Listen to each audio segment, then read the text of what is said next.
The rain came down hard against the endless plains of Wyoming, turning dust into rivers and silence into thunder.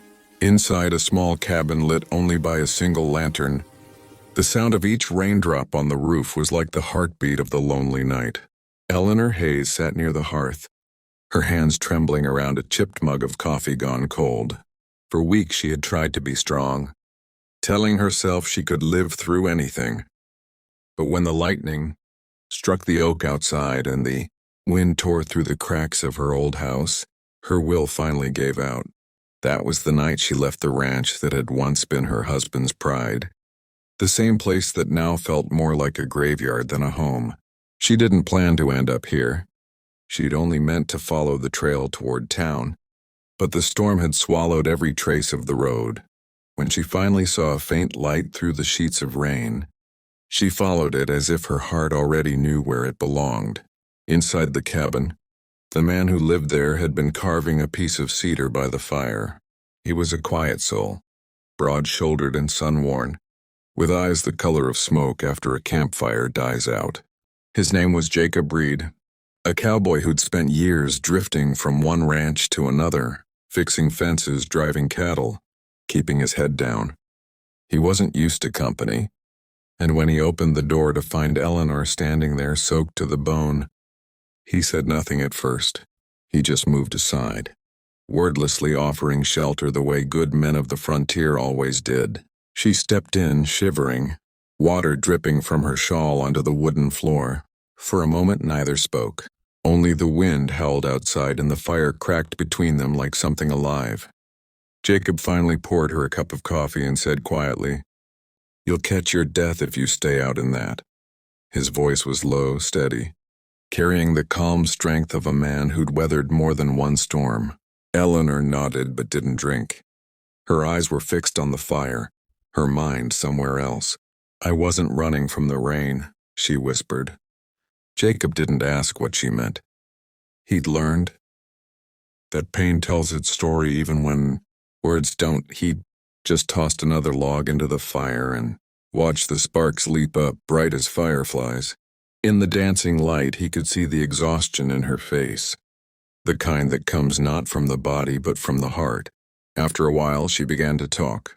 Slowly at first, like someone testing the weight of her own voice.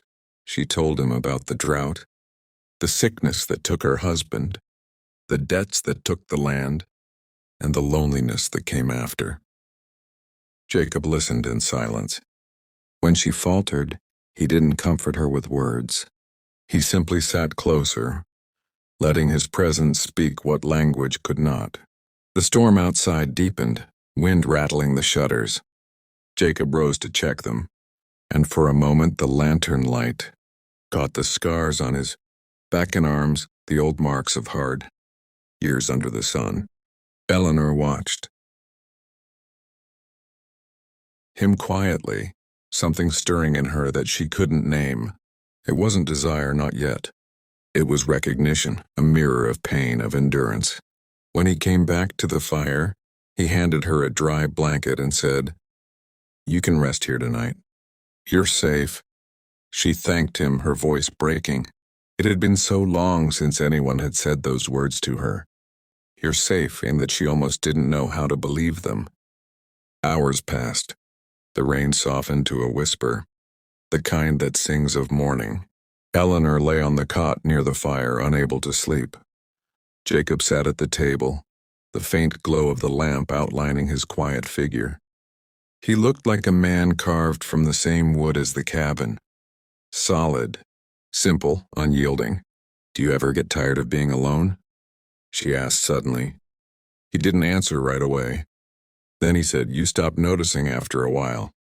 But some nights..." He glanced at the fire, his voice trailing off. "Some nights it feels heavier than others." Eleanor nodded, staring into the flames. "I thought I was strong," she murmured. "I thought I could live with the ghosts." Jacob's gaze softened. Strength ain't about living without pain. It's about living through it. Something in those words settled deep inside her, a truth she hadn't been able to speak for herself. A quiet fell between them, but it was a different kind of silence now, not empty but full of understanding. Eleanor's eyes glistened with tears she didn't try to hide. Jacob stood, walked over, and gently placed a hand on her shoulder. It was a simple touch, rough and warm, but it carried the weight of comfort she had been starving for. She leaned into it without thinking. He didn't pull away. The firelight flickered, shadows dancing along the walls as if the cabin itself breathed with them.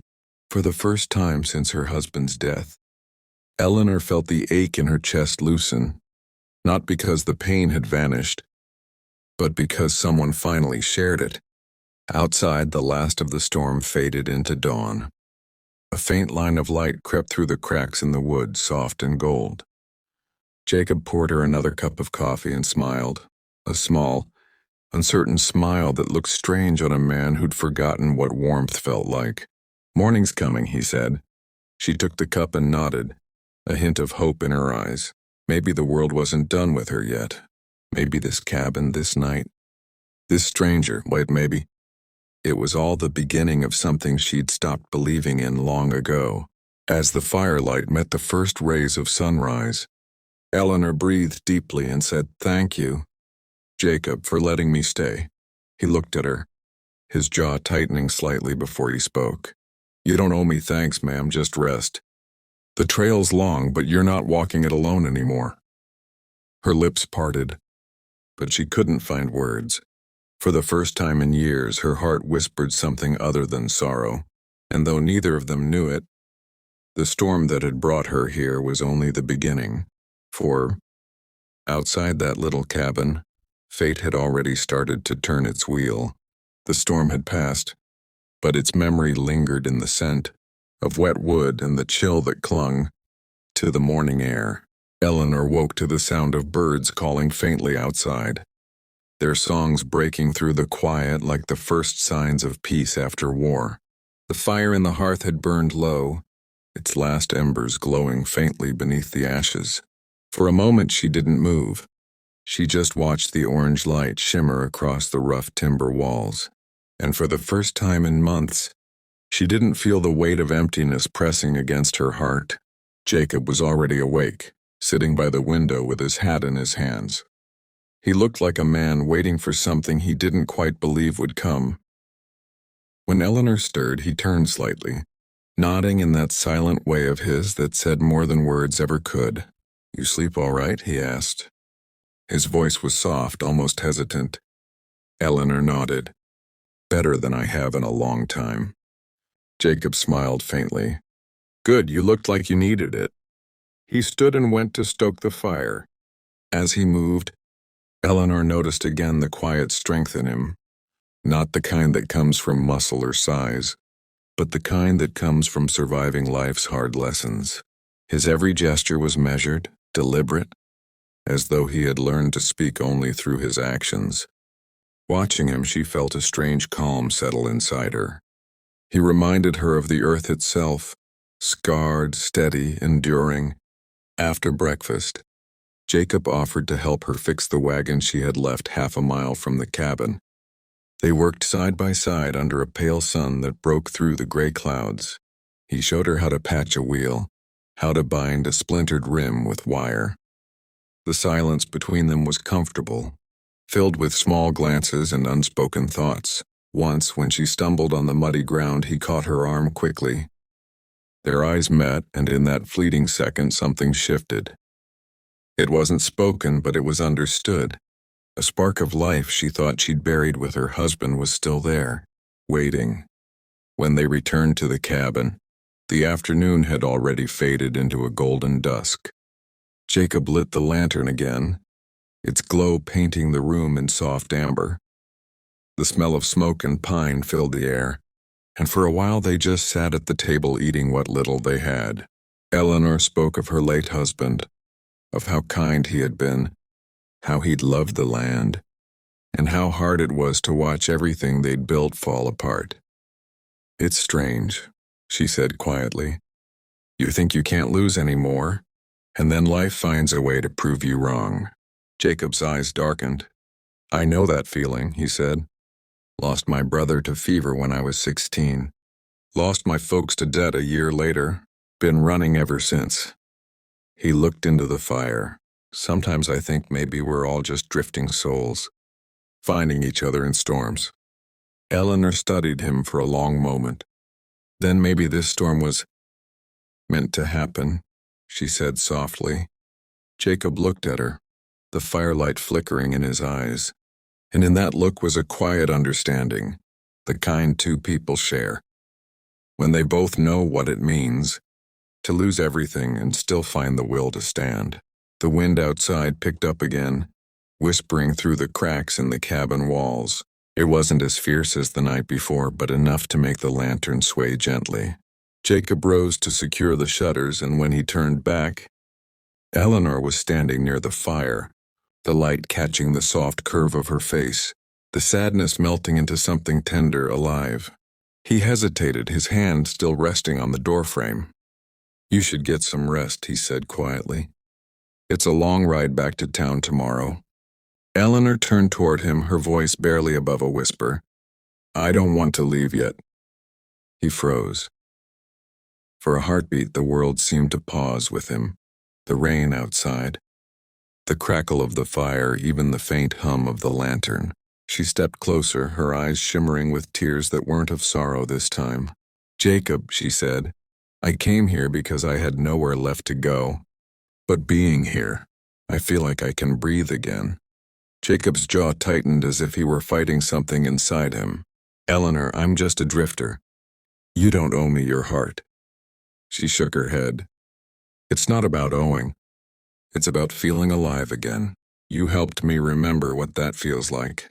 He looked at her, really looked at her, and all the loneliness he'd kept locked inside began to surface. Without thinking, he reached out, brushing his hand lightly against hers. She didn't pull away. In that single touch, years of grief and silence melted into something pure, something human. They stood there, the fire casting long shadows around them. Two broken souls who had somehow found warmth in each other's company. Time seemed to blur after that. They talked quietly, sometimes laughing, sometimes falling into silence that said more than laughter ever could. Eleanor told him she wanted to rebuild her life, to find land again, to start fresh. Jacob promised to help, not because she needed him, but because he wanted to. "Maybe we both could start over," he said. When dawn came again, the rain had stopped completely. The land outside gleamed under a new sun, clean and bright, as if the storm had washed away more than just the mud. Eleanor stepped out onto the porch, breathing in the crisp air. Behind her, Jacob packed his saddle. "You still heading east?" she asked. He looked at her for a long moment, then shook his head slowly. "Not anymore." She smiled, a small, knowing smile that held the promise of something neither of them dared name yet. The wind lifted her hair, sunlight warming her face. "Then stay," she said simply. Jacob looked out at the horizon, then back at her. "Maybe I will." And just like that, the lonely cowboy and the grieving widow, two souls forged by pain, found a reason to believe again. The storm that had nearly broken them had instead brought them together. A second chance carved out of the wild heart of the frontier. Inside the cabin, the fire still burned low. A reminder that even in the coldest nights, warmth can be found, not in the land, not in the gold, but in another beating heart that dares to hope again. As the screen fades and the wind hums its last tune over the plains, a message appears. Sometimes love isn't found in the sunshine. It's born in the storm. Subscribe for more stories of courage, love, and second chances in the Wild West.